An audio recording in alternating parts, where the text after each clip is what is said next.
the land between two rivers. You are there. It is 4000 BC. With a herd of goats, you and your family round a bend in the path. Then, in the early light of dawn, you see houses in the distance. Smoke from cooking fires rises lazily in the warm air as women prepare their morning meals. Nearby, fields of grain blow gently in the breeze. Men are checking their tools for the day's work, and children run here and there playing a game. This is the village you and your family have been seeking. When you reach the nearest house, your father gives the hand signal for peace to the people of the village. Will your family be welcome to settle here? In friendship, your father offers some goats to the people. Importance of major river systems. The world's major river systems formed valleys that held a special attraction for many early people. The physical settings of these river valleys supported permanent settlements and, in time, early civilizations. In these valleys, people found plenty of water for drinking, cooking, and bathing.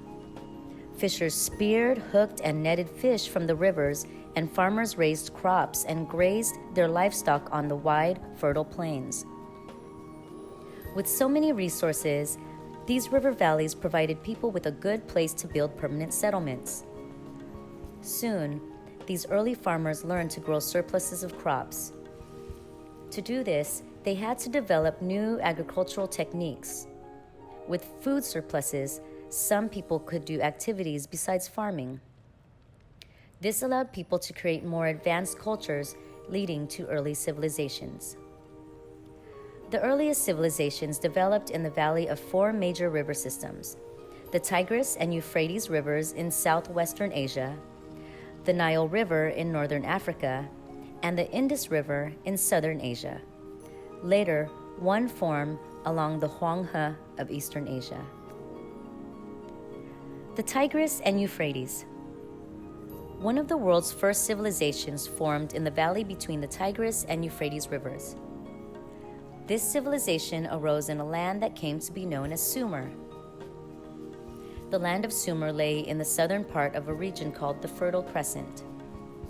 On a map, the Fertile Crescent appears to be shaped like a crescent moon. Fertile refers to the rich soil found there. From the Taurus Mountains, the Tigris and Euphrates rivers flow southeast across the Fertile Crescent. Many tributaries, or rivers that flow into larger rivers, join the Tigris. Eventually, the Tigris and Euphrates rivers join and flow into the Persian Gulf. Long ago, the land between the Tigris and Euphrates rivers was known as Mesopotamia, meaning the land between the rivers. Northern Mesopotamia sat on the high, flat land of a plateau. Southern Mesopotamia lay on the low, flat land of an alluvial plain. A plain formed from fine soil left behind by streams or rivers. In the spring, the Tigris and Euphrates rivers often overflowed their banks. As the flood waters drained, they deposited soil and tiny rocks on the land to form a new layer of silt. It was on this fertile soil in southern Mesopotamia that the people of Sumer built their civilization. The need for irrigation. The annual flooding of the Tigris and Euphrates rivers enriched the soil, but it could not be counted on to water the farmers' crops. When the unpredictable floods came, floodwaters often rushed over the land, destroying crops and livestock, as well as sweeping away villages. While northern Mesopotamia received enough rainfall for farmers to grow crops, southern Mesopotamia did not. People in this hot, dry climate had to deal with frequent droughts. During these times, the heat of the sun baked the clay soil. Imagine how frustrated the people of southern Mesopotamia must have been. They had plenty of river water near them, but no way to use it to farm the dried-out land. They were at the mercy of the hot sun and unpredictable floods and rainfall. In time, someone realized that irrigation would help solve this problem. So, people in southern Mesopotamia dug canals to carry water from rivers to the land. They also stored water in areas of low land called basins to supply them with water in times of drought. To protect their lands from floods, they put up dikes or walls of dirt along riverbanks. They also built dams to help control the flow of water. The development of these agricultural techniques changed the lives of the people in southern Mesopotamia.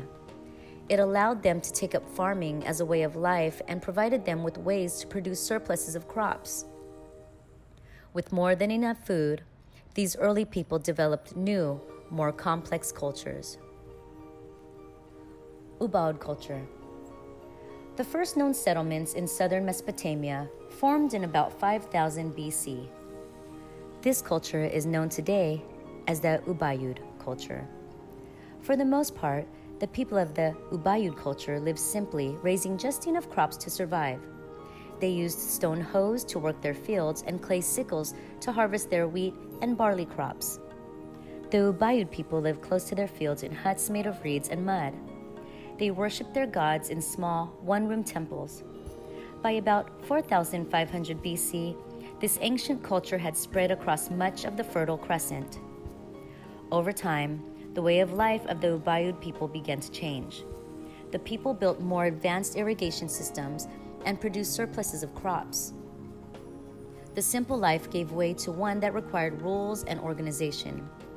Leaders were needed, and one person in each community served as village chief. The Ubaid people began living in larger homes and building larger temples to honor their many gods. At about this time, the Ubaid people began creating painted pottery. Boats carried the pottery and other trade goods to villages throughout the region. In about 4000 BC, a new, more advanced culture developed from the Ubaid culture. Still, the Ubaid culture formed the foundation for the civilization that eventually developed in southern Mesopotamia. From city to civilization. After the Ubaid culture, the people known as the Sumerians developed many new ideas in southern Mesopotamia. These ideas led to complex cultures in the region. By 4000 BC, farming villages had spread in southern Mesopotamia. Using agricultural techniques to produce food surpluses, some villages emerged as the first cities. The cities of Eridu, Uruk, Kish, and Ur had developed by 3500 BC. Soon, the Sumerians formed one of the world's first civilizations in Sumer.